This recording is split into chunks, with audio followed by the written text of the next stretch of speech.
Welcome everybody. I'm Marina Milankovic. I'm a membership coordinator for Central Safety Group, and I'd like to welcome you all to the September event. Small companies with high risks. Just a couple of housekeeping things before we start, just to remind everybody to remain on mute during the presentation so we don't have some issues with the echoing sound. If you have any questions or comments during the presentation, you can use the chat function, but there will be time for questions afterwards. So the topic today is small companies with high risks, but with a focus on aviation safety, because Ben Thomson, our speaker, is a specialist in aviation safety, which in and of itself is fascinating and topical, so I'm really looking forward to it. But also, he's also going to show how things he's learned in his field can be transferred to other small companies, which is going to be really interesting because that's always a challenge, I think, in health and safety. A little bit of background on Ben. He's been an aviation safety manager for the last 4 years and a flight instructor since 2015. He holds a commercial pilot license, multi-engine airplane rating, instrument rating, and flight instructor rating with training approvals for airline cadet training, which is his main task, I believe, these days. He has trained a wide variety of students from basic flight sequences to airline cadet training in multi-engine aircraft. His role includes developing company safety policy and objectives, developing and monitoring safety performance objectives, overseeing aviation fatigue management and safety management systems, and investigating incidents. He's also involved in the writing of aviation operations manuals and flight training syllabi. So wide-ranging and fascinating job he has. Prior to becoming a pilot, Ben worked as a public servant, including as a data analyst for the Australian Bureau of Statistics and in the planning decisions unit for the Greater London Authority. So Ben, over to you, and thank you very much for coming today. Thank you. Okay, so that's a pretty detailed introduction. Today what I'm going to be talking about is the aviation safety management system and how you can apply it to a small company, which is what I have done, and we'll be going into how some of those learnings, particularly in terms of safety promotion, can be taken to other companies as well. Just jump on in now. Bear with me a moment. I'll start sharing the screen.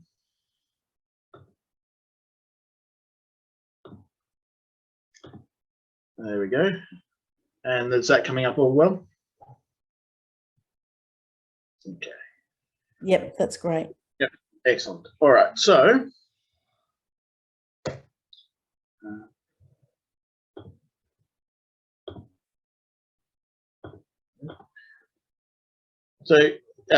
just as by way of introduction, so a little bit more about what I've done, what I do here. So our company is what's known as a Part 142 flight training. So we teach flight training for the purposes of a commercial pilot's license with the expectation of going towards an airline.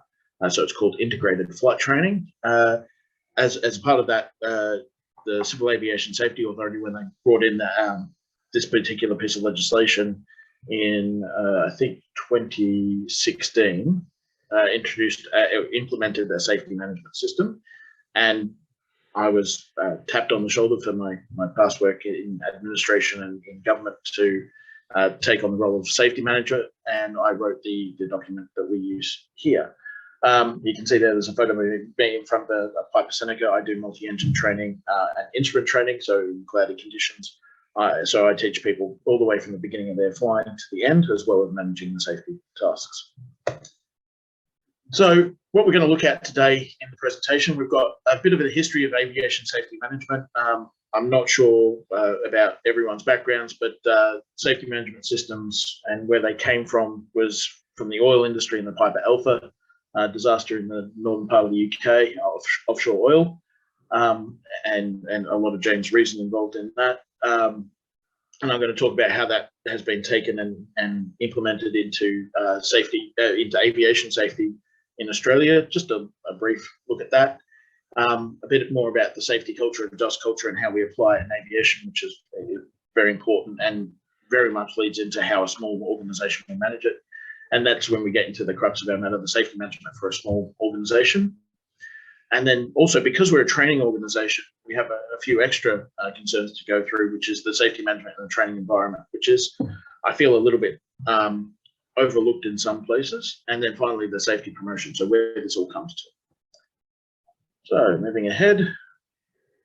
So when safety management, well, in the history of safety management in aviation, we first started with, when I first started flying in 1999, the big thing for us was airmanship. Now, this is a very individualistic sort of approach to safety.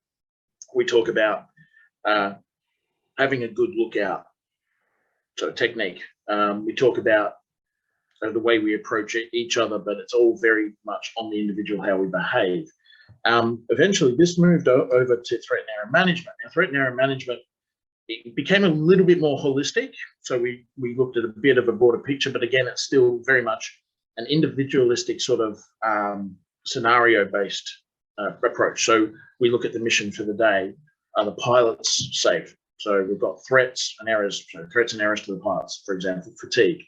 Undesired aircraft states. Well, what could happen if the pilot's fatigued? Well, we can have a control issue that leads to a spiral dive, so an undesired aircraft state. And then the countermeasure. So how do we manage it? We have what's called I'm safe. So illness, medication, stress, alcohol, fatigue, and eating, a little bit shoehorned in there, to manage whether we're safe to fly, whether we're fit to fly. Very individualistic in terms of the pilot. We look at the aircraft, threats to the aircraft, such as damage, the airworthiness state of the aircraft, external threats like weather, terrain, other aircraft, those sorts of things come up as external threats. So we're looking at a bit more of a broader picture than mission-specific threats.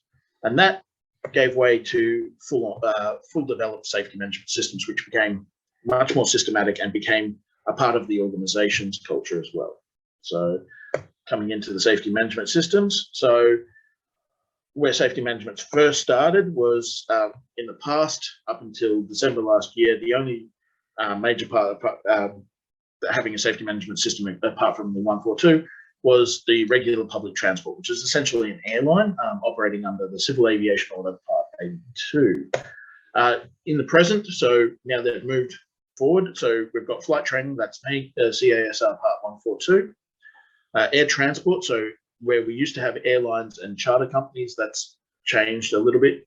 So now we have air transport. So we've got air transport for larger aeroplanes, air transport for smaller aeroplanes, and air transport for helicopters, and they all come together. They've got their individual parts, so 121, 135, and 133, and they come together under Part 119, which says that if you operate an aeroplane or an aircraft for the purposes of transporting passengers or goods, you must have a safety management system. Aerial work, certain aerial work operations like photography, surveillance, the like, they require safety management systems. And then there is also other safety management systems for other parts of the aviation industry for maintenance. So 145, air traffic services, which are quite a few there, parts 171, 172, 173, and 175. And airports 139 is airports and aerodromes. So they all have their own safety management systems implemented in different parts of the CASA legislative structure, civil aviation safety legislation structure, which comes to the future. Now, safety management systems will become integrated and just go to one part. So that'll be great. Everybody does the same thing, which will be quite helpful. Now, in terms of where the safety management system really works across the board, whether you're a large organization, big airplanes, or a smaller organization like ours with fairly small four-seater airplanes predominantly, is the safety culture and the just culture. These are things that are quite new, particularly towards the general aviation market. there are still some operators out there that probably don't fully understand this. I'm happy to say that ours isn't one of them. So what we can see here is we've got to have an informed culture. So your safety experts, like myself, or even the CEO, they need to be kept up to date with what's the current procedures, what people should know about the various safety organisations, environmental factors, what's going on in the organisation. We need to have a learning culture.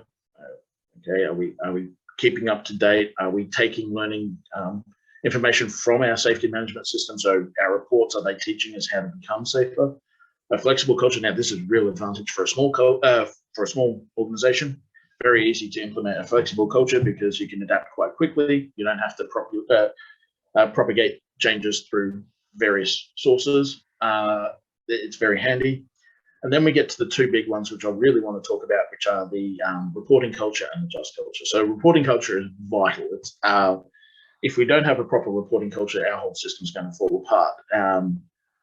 Now, historically, remembering that safety was very individualistic early on, a lot of pilots who have come up during the 70s, 80s, 90s in particular, have had to fight very hard for their jobs in the past.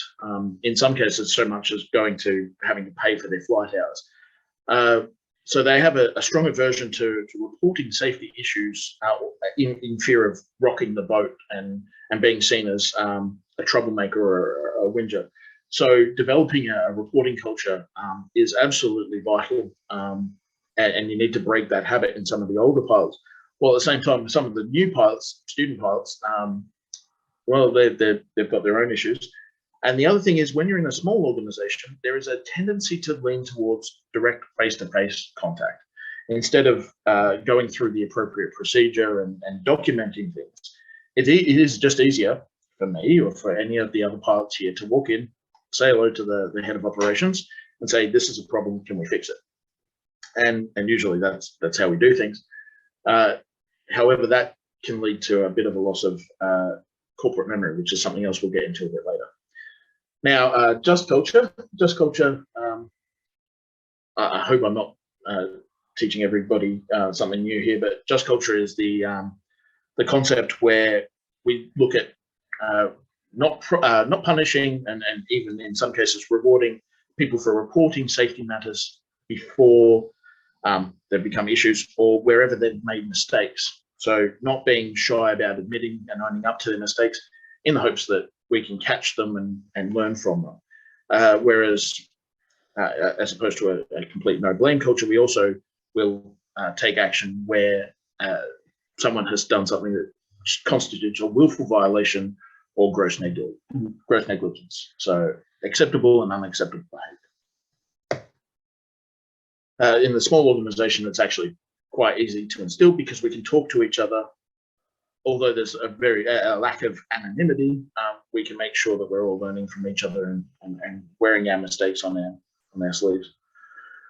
So for small organizations, we're going to talk about how this actually comes out.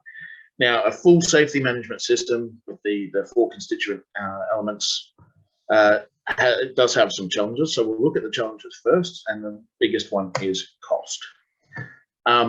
Now, one of the things you'll hear a lot in aviation, you probably have heard this yourselves in your various industries, is that safety is our main concern.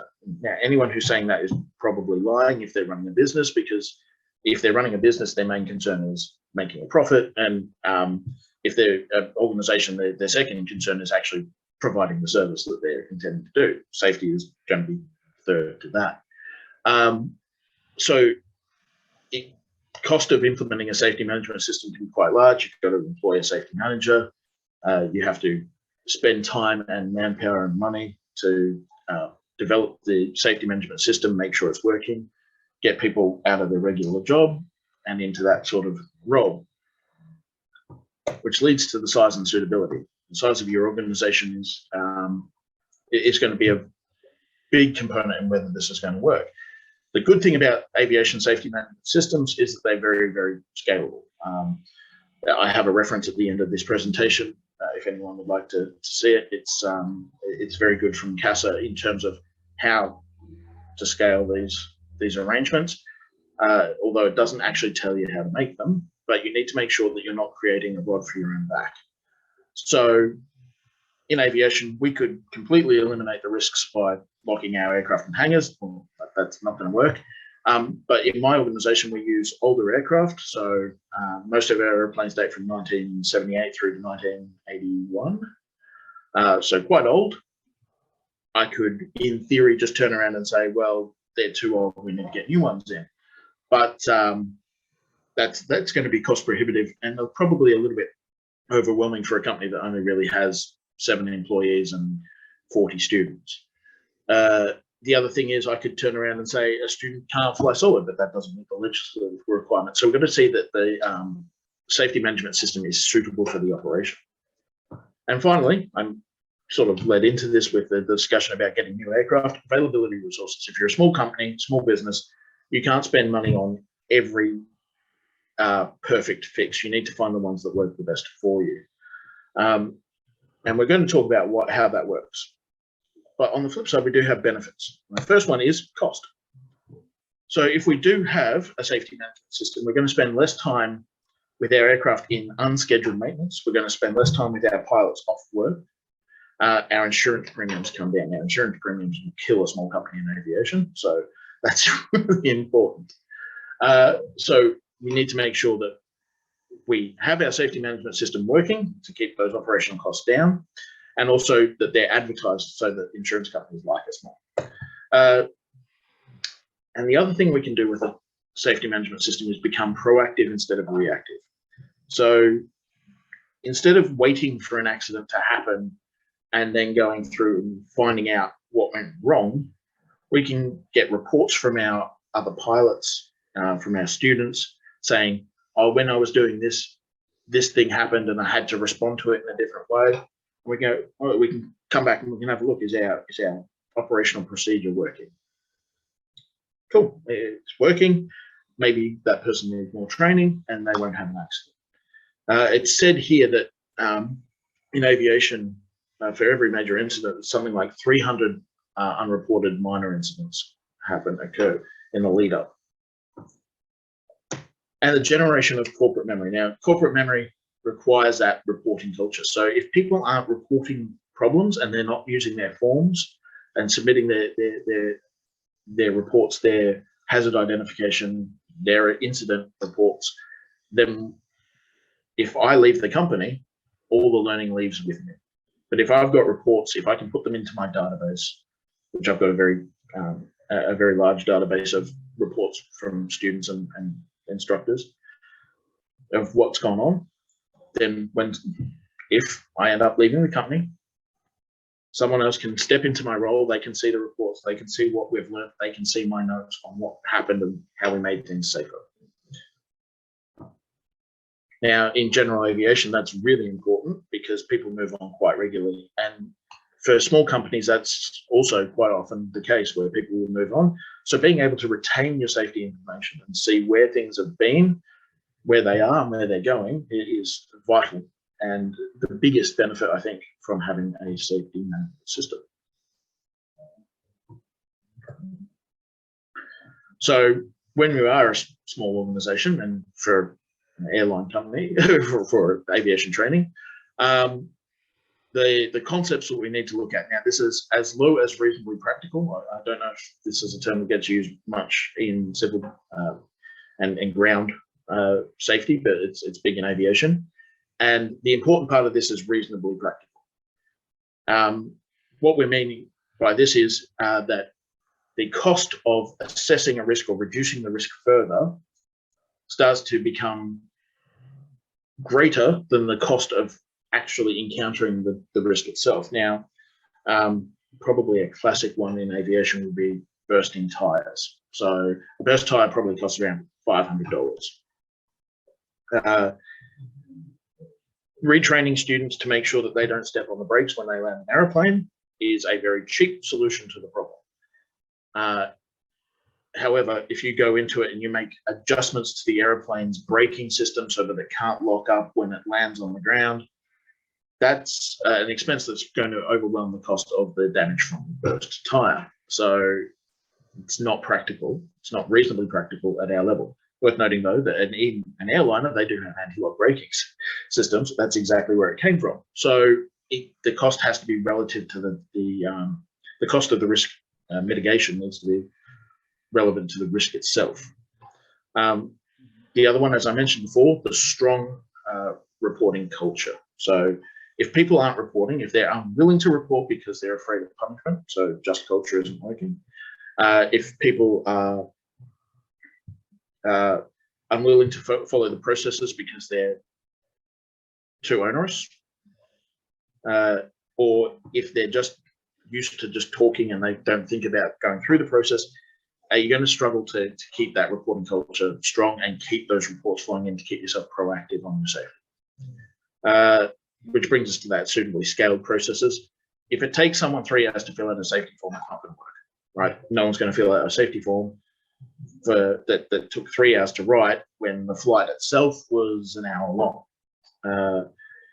Same thing happens with procedures and processes in terms of actually going out. Now, in aviation, so we have our pre-flight inspection, and the experienced pilot in a light aircraft can probably cover that in 5 minutes. If I start implementing safety procedures where they have to do documentation on what they've seen and it makes it take an hour and they were only going out for an hour, they're not going to want to do that. They're going to start skipping that, and we're going to start introducing shortcuts or risky shift, where they're going to normalize taking steps to avoid that and just ticking the boxes and not paying attention. And finally, we've got the monitoring of the SPIs. Now, that's the safety performance indicators. Now, they're built into our safety management system in our structure. The safety performance indicators, they need to be smart. So specific, measurable, achievable with a realistic time frame. And they need to suit your company. They need to be suitably scaled. They need to be very specific.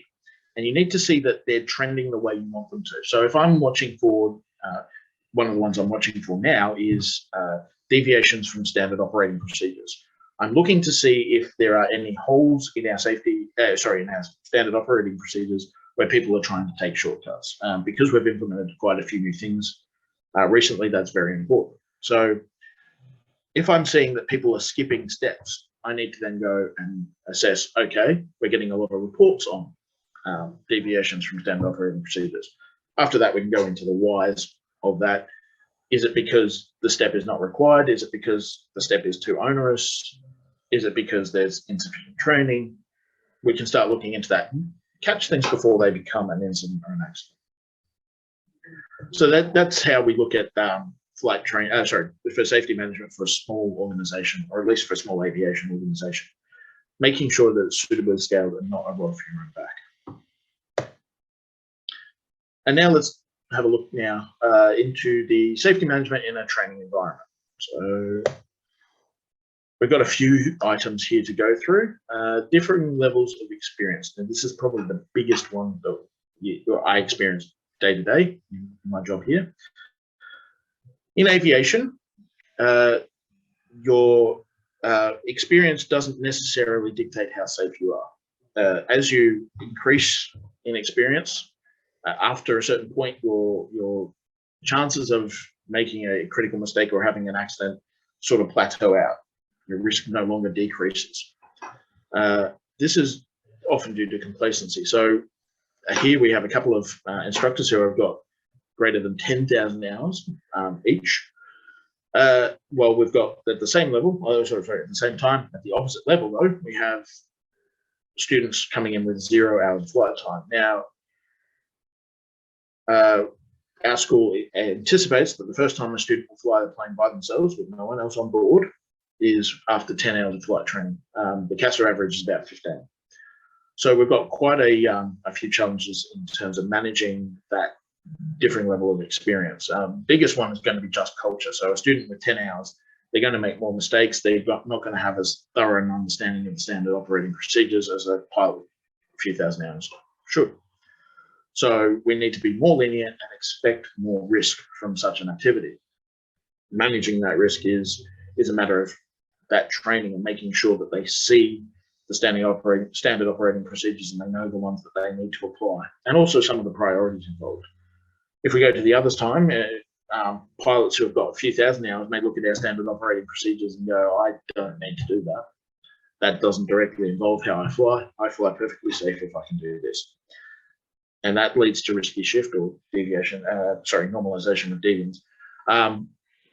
So they're going to take shortcuts, and we need to be able to make sure that we're catching those. Again, that comes really down to the instructor. For a training environment, the instructor has to lead the safety procedure. If you're a professional pilot and you take a shortcut or you don't follow the standard operating procedure, this can be considered a willful violation, as we mentioned before in that just culture. That's a genuine concern, and that needs to be punished. And the other thing we have is older pilots are going to be unwilling to report their problems due to the likelihood of being labelled a troublemaker, and new pilots are going to do so out of a sense of ego. They're not going to want to report their information either. So it's really important as an instructor, as a teacher, to try to, or even as a safety professional in any industry, to show that you're willing to accept your mistakes and show them, so that people can learn from them. And the best way to do that is informally talking to people about the various mistakes you made. It's actually quite unnatural. Humans don't like to do that, and they often get very defensive in these scenarios. So if you can be comfortable yourself with it, and I very much am, so maybe in the question part, you feel free to ask me about the various mistakes and incidents I've had. There have been a few. If you're comfortable talking about them, then other people will. Now, the other thing, we've got the complexity of aircraft. As I mentioned earlier, our aircraft are quite old, from 1978 through to 80 for the most part. We do have a few newer ones lurking around. We operate essentially 5 main types currently. So we have, at our very simple end, we've got the Cessna 172 and the Piper PA-28 Warrior, which are 4-seater single-engine aeroplanes. Then, as we move up in complexity, we've got the Piper PA-44 Seminole. Now, that's our multi-engine trainer. And then the Cessna 208, which is a big turboprop Cessna, and a Beechcraft King Air 200 for our gas turbine complex, our extra training. Now, one of the biggest problems that we get from that is what happens when someone moves from one aircraft to another. So we have to, in a small organization, operate pretty much every type that we've got. So we need to be competent with every aeroplane. That's covered mostly by CASA's legislation on general competency, but there's also rules about what happens if we have to fly a different plane on the same day. So if I jump from the Seminole in the morning, I do a flight in the Seminole, and then I go into a flight in the Warrior later in the day, they've got very similar cockpits. So how do we know that I'm not going to then fly the plane incorrectly, make a mistake, think that I've got 2 engines instead of 1? Or if I go the other way around, how am I going to stop myself from landing with my wheels up, which a lot of pilots have done?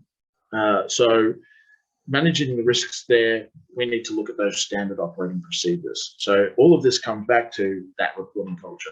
If people are reporting what they're doing, if they're reporting on their mistakes, even if they're reporting if they have to make a change for safety's sake, that helps us find out whether these things are working for us.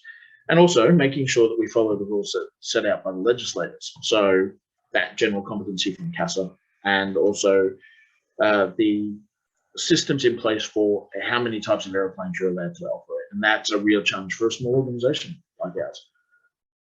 So a small organization also needs to look into that as well, in terms of how much workload are they putting on the individual, and how much is that workload varied. That will increase your risk. And finally, that limited resources. Now, I've spoken about this twice already, but it does come up quite a lot. We're a small flight school. We've got 40 students, and flight training is very expensive. You've probably all heard a lot about the costs of inflation. That's hit us threefold. The first one was the fuel costs. Instructor costs have gone up. That's a good thing. Fuel costs, not so much. But also the airport and the airspace costs around us are going up, and the insurance costs are going up. So our operational costs go up a lot. So we're very, very cost sensitive. We run very tight profit margins. But if we, get new aircraft, we have to charge more. If we have to charge more, we're going to have less students because they're going to have less money to come in. So although students are going to go look for the cheapest option, they may go and find a less safe operator. Now in Melbourne, there was a company a bit like that. I don't know if any of you have heard about Box Hill TAFE's foray into aviation, but the company that they contracted out to do that has since gone bankrupt. And one of the reasons was they were using inappropriate aircraft for flight training because they were cheaper to fly. So it's very important to make sure that you're using the limited resources in the way that works best. Our older airframes, yeah, sure, they're old, but they're tried, they're tested, they're well maintained, they do their job, and they're known to be safe. So it's very important to focus on, as low as reasonably practical, what is actually going to reduce the risk and make sure that this business will survive. Okay, so finally we get into safety promotion. Now I've included this picture here for a reason. I'll come back to it in a little bit. So for a small organization, so what can we do as a small organization? From my point of view, it's vital that managers, and if you're in education settings as a teacher, set the example for the rest of the organization. So we should make sure that we're holding regular safety meetings, and depending on the size of your organization, you want to bring in as many people as you can. For us, I just had a safety meeting this morning, and we were all here. Sorry, when I say all the instructors were here. Getting out and talking to other stakeholders about safety matters. So in this case, for me, for my company, we're looking at students, we're looking at airport operators, maintenance staff, and the like, making sure that we're engaging in a broader discussion about safety. We also talk to other companies as well. One of the things I was taught when I did my safety manager's course was there is no copyright in safety management. It's something that you need to share with everybody else, and it's something that the Civil Aviation Safety Authority also looks into. So making sure that your operations manual, how you define your safety procedures include telling your safety manager, your CEO, your accountable manager, getting them talking to other people, making sure they're saying, engaging other stakeholders to play an active role and getting their opinions. So I vaguely mentioned this as well, but also show that you're taking them on board. Let them see that you're making changes as a result of their suggestions, and acknowledge and report your own errors. Right. So if you're a manager or if you're a teacher, you need to make sure that people are aware that when you make an error, you're comfortable sharing that with everybody and making sure that other people don't suffer. I seem to have rushed through a bit today, maybe. So we're getting up to the questions phase. So if anyone wants to ask any questions, I'm throwing it open here. Do you want to unshare so we can see? Oh, yes. Yep, I can do that. Jane here, Ben. That was a terrific talk. I think it was packed with very good points. I like particularly the focus on the fact that there are real cost benefits in doing safety properly. I don't think that's always fully aware. People are fully aware. They think it's something they can usually cut.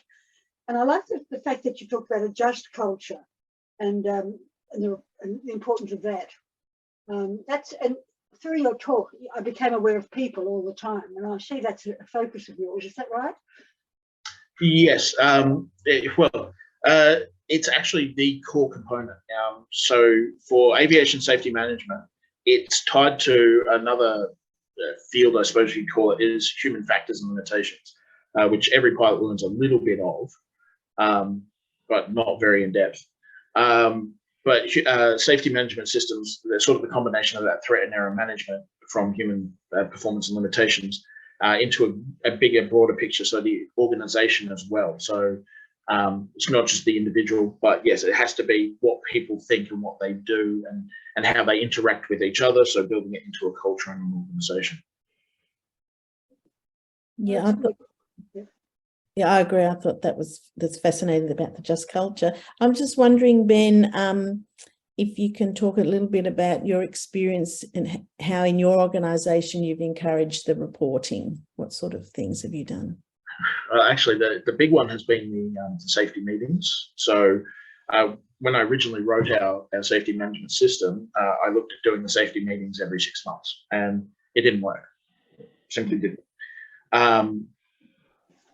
We'd get busy, we'd forget to do the meetings, and the safety management system was essentially gathering dust on the shelf, which is not an active system. So what we ended up doing is that we integrated our safety meetings and our regular instructor meetings, and we started having them essentially monthly. I mean, the last 2 years has been a bit of a struggle for obvious reasons, but yeah, we've had that, and we brought everybody in. So instead of having a safety committee who stands on high and delivers the safety proclamations, we get everybody involved. So everybody talks about it. And every meeting I just talk, like someone will raise something and say, I'll talk about it and say, look, this is why I need to see the report, because if we don't see it on paper, we'll walk away from this and we'll forget.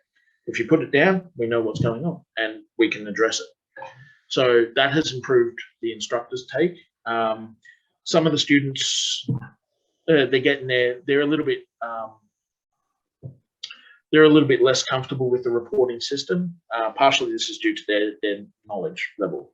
So they look at a system, they say, oh, this has gone wrong, but I don't know why. And I don't think I want to raise this because smarter people are going to tell me I'm being stupid. And, you know, it's fair enough, but it's also incorrect because it may be that we just missed it.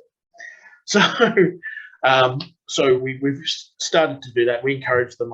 I thank them for the reports whenever I get them, whenever I get the chance. It is always harder when you've got an error that's led to a problem.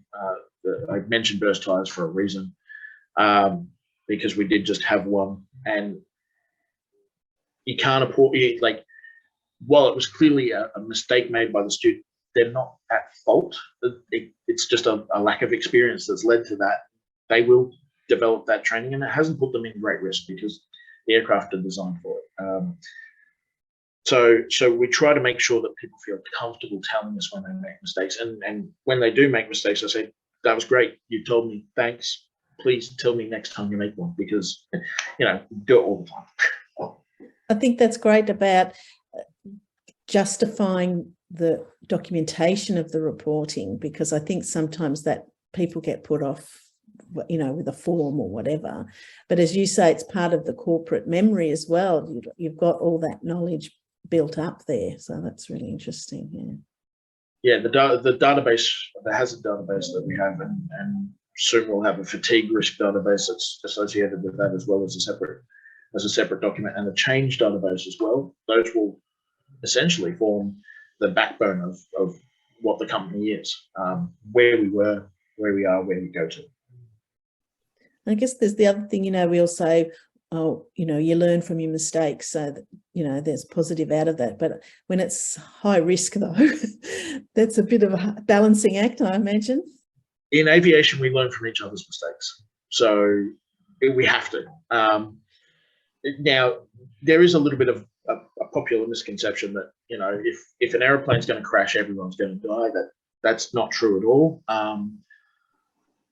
Now, don't want to be completely quoted on this, but from memory, it's 97% of aircraft accidents where an aircraft being severely impacted, damaged, destroyed, still don't result in a fatality.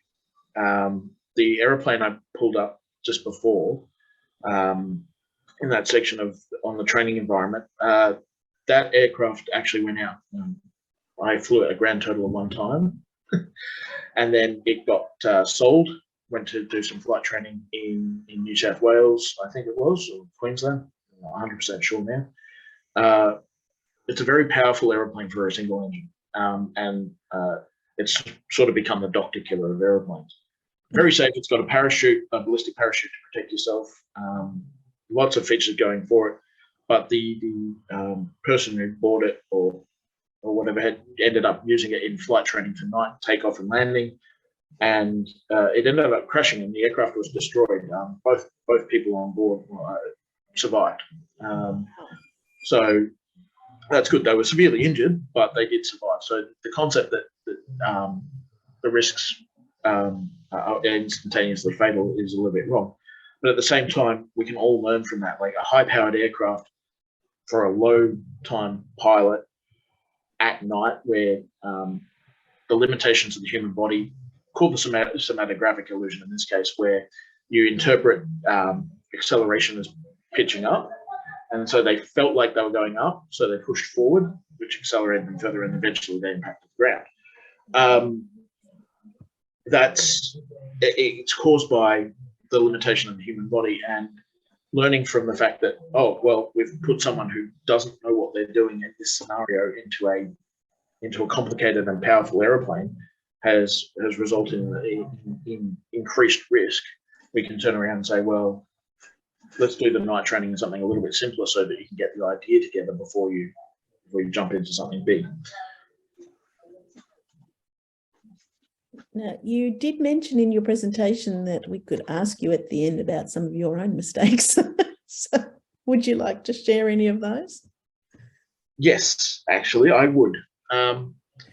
I have had a single engine failure in a single engine aeroplane, and it was all my own fault. When I went to go flying in the morning, the aircraft was sitting on a slight angle. One of its landing gear struts was not properly inflated.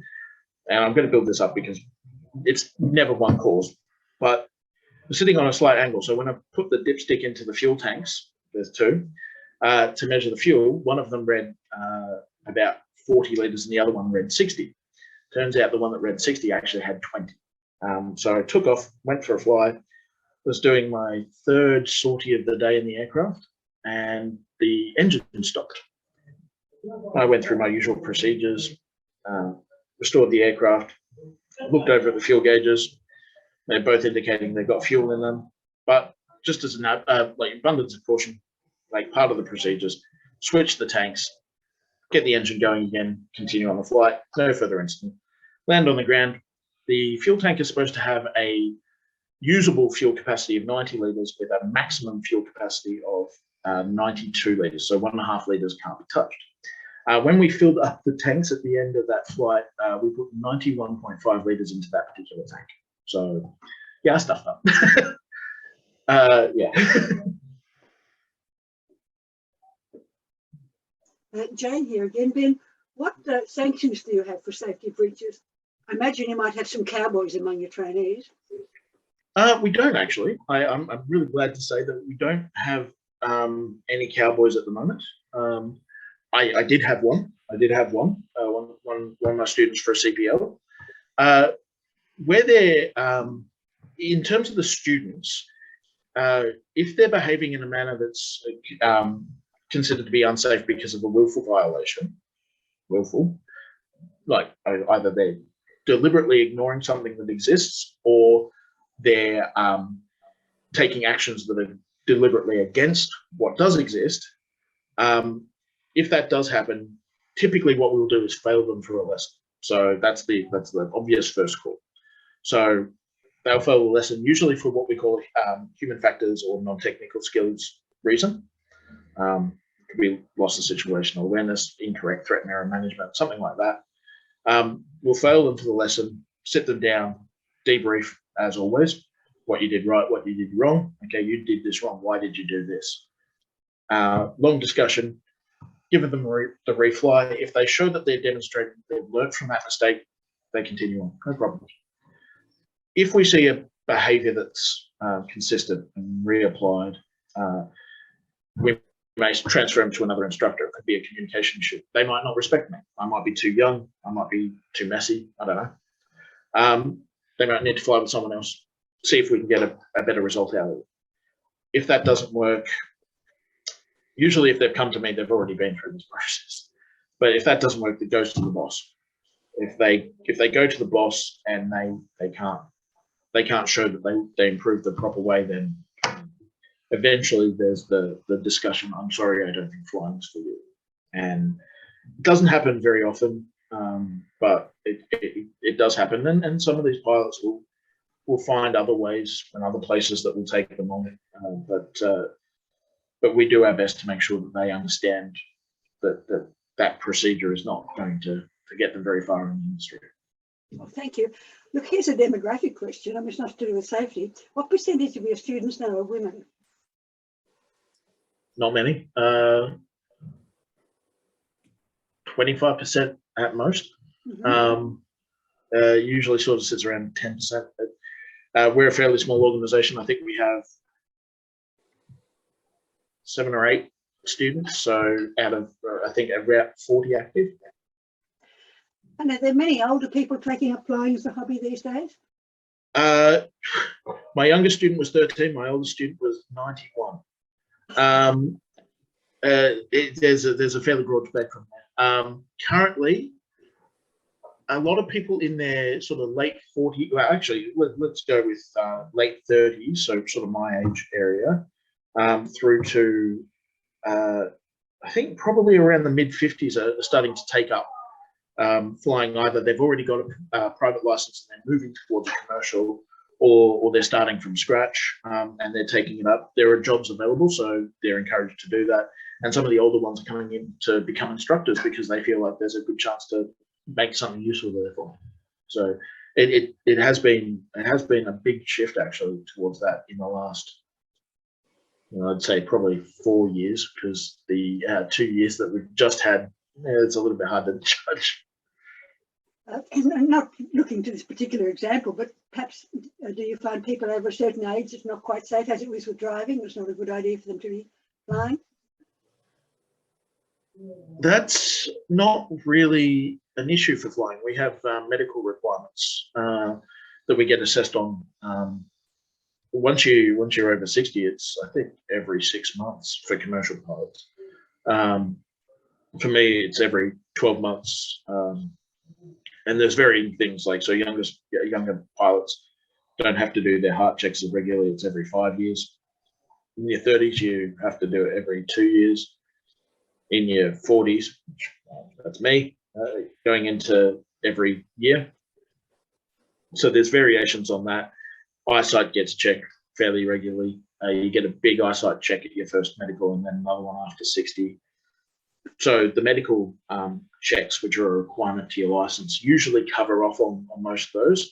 What CASA will do if they find that someone is no longer suitable is that they will remove the medical or put a condition, must have an additional pilot on board. Thanks for that. Any other questions? Anyone? Ben, I just had, Heather Turner, I had a question about, does your company own the planes that you fly? Oh, that is a good question. Yes and no. So we own the Piper Seminole, and I think 3 Piper Warriors are ours. So our twin engine is definitely ours. 3 of our 5 Warriors are ours. We cross hire 2 more from one of our students, which is an interesting experience. Another pilot, we have a Cessna 172 that he's brought in. The Caravan, we get that. So that's the Cessna 208. It's the gas turbine trainer. We get that in from various organisations. There's one parked in that's operated by a company that share our hangar. So we use that one, but we can also use other ones as companies require. The King Air is the same thing. We'll get that in. And then sometimes people will show up and they've got their own aircraft to bring in. So the photo that you see saw at the front there with me of the presentation was me in front of a private Upper Seneca, which I had to learn how to fly just so I can teach these people how to fly. I've done that many times with different types of aircraft. Where I'm heading to is maintenance. So I'm assuming for your own planes that you maintain them yourself, do you keep records of maintenance of the ones that you don't own? So we do not do any maintenance. We are not permitted to do any maintenance. We contract an organisation out. Our aircraft are maintained at the Moorabbin Air Services, I think it is. So their maintenance organisation, they do that for us. So we don't have any licenses for doing any maintenance. And all our aircraft have to be maintained by a licensed engineer. And we have a maintenance record at the MR, which we have to check and sign before every flight. We have to check that it is valid for the time period, valid for the amount of flying hours, that all required maintenance has been carried out on that aircraft, and that any additional problems that people have noted in the endorsement section have been cleared before we can go flying. And that's true across the board for every CASA aeroplane. Where the safety management system for our organisation comes in is that we have to, I and the CEO have to go and audit the maintenance organisation to make sure they're keeping their records in an appropriate manner. And they have their own safety management system under Part 145 if they're a 145 organisation. So if there's a reoccurring fault, they'll be able to pick it up. Hopefully, yes. Actually, one of the funny things is it's very hard for a ground maintenance organisation to pick up something that's only happening in the air. One of our airplanes is getting sorted out for a radio fault, non-serious thing, just annoying, a lot of noise, so increasing the risk but not actually causing any risk. It's gone in for maintenance because whenever the engine is running, sometimes we get static coming in, so there could be unshielded components or something. But it may only be happening when there's enough airflow that's pushing a wire in contact, and the engineer is probably not going to notice that. So that can be a bit of a challenge, but yeah, we hope that we pick up these things. Okay, thank you for that. Any other questions from anyone? We might close the formal part. Ben, if you're happy just to hang around for another few minutes, if anyone wants to have a chat afterwards, after the recording stops, that'd be great. But I'd just like to thank you very much. It was a really fascinating presentation, and it's always good for us to hear about other industries, but also how you can apply your experiences to other, organisations. It's always fascinating. So thank you so much for that. I'd just like to remind everyone our next event is Friday the 14th of October, which is our 60th anniversary luncheon in the dining room of Parliament House, which is we're very much looking forward to. We've got some speakers, we'll have a great meal. We'll be sending out that the formal invitation shortly so that you can book your spot, and we'll look forward to seeing you then. And thanks again, Ben, and we'll see everyone hopefully at Parliament House in October.